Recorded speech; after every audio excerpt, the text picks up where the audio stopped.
ကျမတို့ကိုယ့်ကိုယ်ကတကယ်မသိသေးလို့ဖခင်ရဲ့ထင်ရှားပြသသောမျက်မှောက်တော်ကိုတကယ်မမြင်ဘူးသေးလို့ကျမတို့မာနကြီးနေတာအရင်တော့ကကျမမာနကြီးခဲ့တယ်ဆိုတော့ကိုယ့်ကိုယ်ကိုကြီးမှန်းတော့မသိဘူးတခါလေကျမတို့ကကိုယ့်ကိုယ်ကိုမာနကြီးမှန်းကြီးလို့ကြီးမှန်းမသိတဲ့ပြဿနာရှိတယ်မာနကြီးလို့ကြီးမှန်းမသိဘူးငါအမှုတော်ဆောင်နေတာပဲငါအစေခံနေတာပဲငါဝေငှနေတာပဲငါနဲ့ဟုတ်လို့ဟုတ်မှန်းတော့ကိုယ့်ကိုယ်ကိုဟုတ်လာပြီထင်နေတာ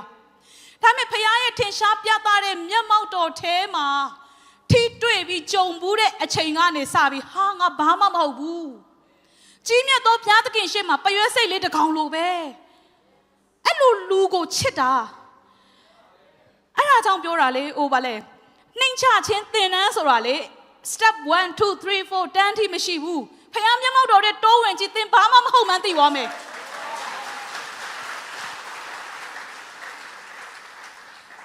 ဘာမှမဟုတ်ဘူးဖခင်ရဲ့ဘလောက်ကြီးမြတ်လဲဖခင်ကဘလောက်တကိုးကြီးလဲဖခင်ရဲ့ကြီးမြတ်ခြင်းတွေကိုမြင်လာတဲ့အခါမှာ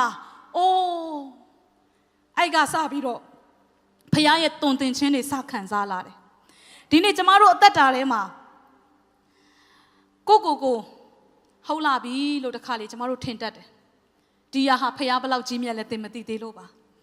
ဒီနေ့အချိန်ရောက်ပြီဘာချိန်လဲဖခင်ဟာကျမတို့အားလုံးကိုထင်ရှားပြသမဲ့အချိန်ရောက်ပြီ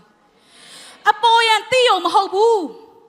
နက်နဲသိလာလေကျမတို့ရဲ့အသက်တာဟာအမြင်တွေဟာအပြောဆိုတွေဟာအားလုံးတဖြည်းဖြည်းချင်းပြောင်းလာတယ်ဒီနေ့ဖခင်ရဲ့မျက်မှောက်တော်ကျမတို့မရောက်ဘူးတဲ့နေရာကိုလူတွေကိုခေါ်သွားလို့မရဘူး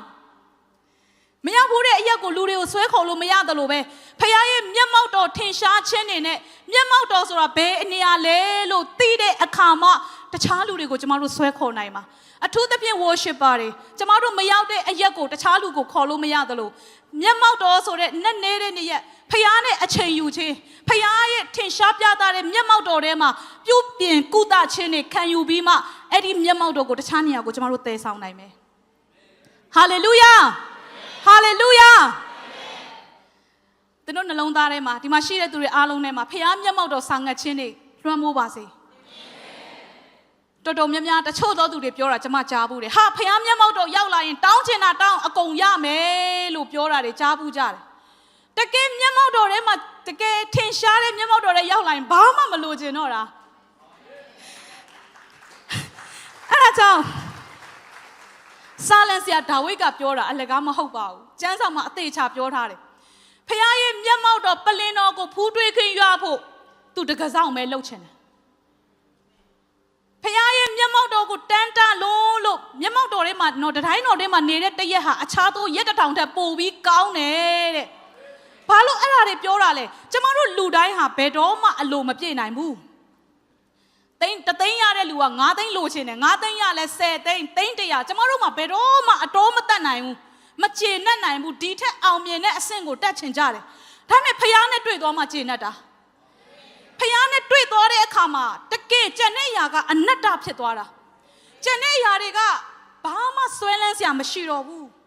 အဲ့ဒီဖခင်ရဲ့မျက်မှောက်တော်ကိုကျမတို့ကြုံလာတဲ့အခါမှာနှစ်ဖူးတွေ့ဒူးတွေ့ထင်ရှားပြသခြင်းတွေကြုံလာတဲ့အခါမှာအဲ့ဒီအရာကိုပဲအယံတန်တာတော့တာအဲ့ဒါကြောင့်ဒါဝိဒ်ဟာသူဟာတကစားဖြစ်ခြင်းတယ်ဘာလို့လဲမြင်နေရတယ်လေတကစားဆိုတာဖခင်ကိုမြင်နေရတဲ့နေရာမှာသူနေချင်တာဆိုတော့ဒီနေ့